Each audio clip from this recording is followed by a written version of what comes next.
चुनाव के बीच चुनाव में अगर किसी को पैसा दिया जाए तो ये अपने आप में बड़ा सवाल है। देश में रील में चल रहा है कि अगर 10,000 में क्या मिलता है तो 10,000 में बिहार सरकार मिलता है। पनोरमा ग्रुप, जो सोचता है वो करता है। आपके अपने सपनों का आशियाना। नमस्कार, आप देख रहे हैं सिटी पोस्ट लाइव। मैं हूं सृष्टि राज। वीआईपी पार्टी प्रमुख मुकेश सहनी ने आज मीडिया से बातचीत करते हुए एक बयान दिया, जिसमें उन्होंने या कहें एक नारा भी दिया। उन्होंने एनडीए सरकार को बहुमत के साथ साथ उन्होंने उनकी गलतियां गिनवा दी। उन्होंने कहा कि यह जो सत्ता है यह खरीदी गई सत्ता है, और उन्होंने यह नारा भी दिया है कि 10,000 में क्या मिलता है, 10,000 में बिहार सरकार मिलता है। जी हाँ, आगे सुनिए और क्या कुछ कहते नजर आए मुकेश सहनी। ठीक है, चुनाव में तो दो ही चीज होता है ना, कि हार और जीत। तो निश्चित तौर पे महागठबंधन को जो सफलता मिलना चाहिए नहीं मिला, और एनडीए को सफलता मिला है तो एनडीए को बधाई दे रहे हैं, उनके टॉप लीडरशिप को बधाई दे रहे हैं। लेकिन जनादेश उनको नहीं मिला है। वो पैसे के दम पर उनका जनादेश मिला है, जो सरासल देश के लोकतंत्र कहीं ना कहीं खतरे में है। चुनाव के बीच चुनाव में अगर किसी को पैसा दिया जाए तो ये अपने आप में बड़ा सवाल है। देश में रील में चल रहा है कि अगर 10,000 में क्या मिलता है तो 10,000 में बिहार सरकार मिलता है।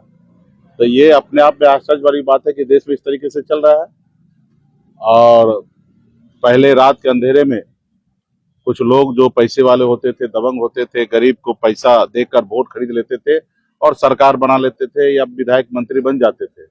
वो काम अनलीगल होता था, और वही अनलीगल काम को लीगल तरीके से आज के समय में सरकार जो है पावर में, वो ऐसे काम कर रहे हैं कि जनता का ही पैसा, राज का ही पैसा, वो पैसा माता बहन के खाते में 10,000 रुपया दिया जा रहा ताकि हमको वोट मिले। और माता बहन ने उनको मदद किया, जिताया। युवा, देश के राज्य के जितने भी युवा है वो महागठबंधन के साथ था, इसलिए हमारे पास 38-39% वोट है। वोट तो पिछले 2020 में जितना हमको प्राप्त हुआ महागठबंधन का, उससे अधिक वोट हम इस बार भी प्राप्त हुआ है। लेकिन उसमें वोट का पैटर्न में जो है, जो युवा जो था वो नौकरी लेने के लिए, रोजगार के लिए हमारे साथ खड़ा रहा। लेकिन हमारे माता बहन का एक बड़ा संख्या महिला का जो वोट है वो एनडीए को गया है। ये जो हम लोगों का फर्स्ट दृष्टिकोण से दिखा है। ऐसे चुनाव में तो कई तरह का फैक्टर होता है हार के लिए, कई फैक्टर होता है जीत के लिए। तो इस पे विशेष हम लोग चर्चा करेंगे, और हम लोग मजबूती से लोकतंत्र को बचाने के लिए, मजबूती से 2029 के लिए अभी हम लोग तैयारी करेंगे, और राज्य में बदलाव आएगा। और जो सरकार ने जीविका दीदी से वादा किया कि 2 लाख रुपया हम देंगे, ये पहला किस्त है, 10,000 रुपया दिए हैं, 1,90,000 और देंगे। वो सरकार से मैं आग्रह करता हूँ जल्दी से जल्द दे, नहीं तो इसके लिए हम लोग जीविका दीदी के साथ खड़ा होंगे। उनका अगर आपने वोट लिया 2 लाख रुपया बोलकर, तो उनका पैसा आप उनको दीजिए, नहीं तो उसके लिए हम लोग राज्य में आंदोलन आने वाले समय में करेंगे। संजय यादव और कृष्णा रूप पर ये कह दिया कि उनकी वजह से हार हुई है। नहीं, देखिए, ये तो अभी वो ना 3 में थे ना 13 में थे। वो उनको दुख है कि हम उस सिस्टम का हिस्सा नहीं थे, इसलिए उन्होंने किसी न किसी के ऊपर आरोप लगाए हैं, जबकि सच्चाई नहीं है। अगर आरोप लगाना तो खुद के भी गिरेबान में लोगों को झांकना चाहिए। गलती सबका है, हार सबका है।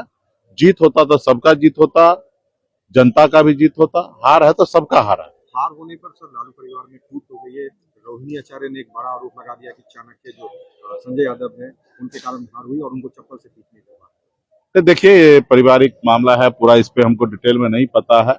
और अक्सर ये चीज होता है कि हार होता है तो किसी एक आदमी पे ठिकरा फोड़ा जाता है, तो मुझे लगता है ये सही नहीं है। हार का जवाबदेही सभी को लेना चाहिए, सभी गठबंधन के नेता को लेना चाहिए, सभी कार्यकर्ता को लेना चाहिए, और इस जो भी अगर गलती हुआ तो उसको सीख कर आगे बढ़ना चाहिए।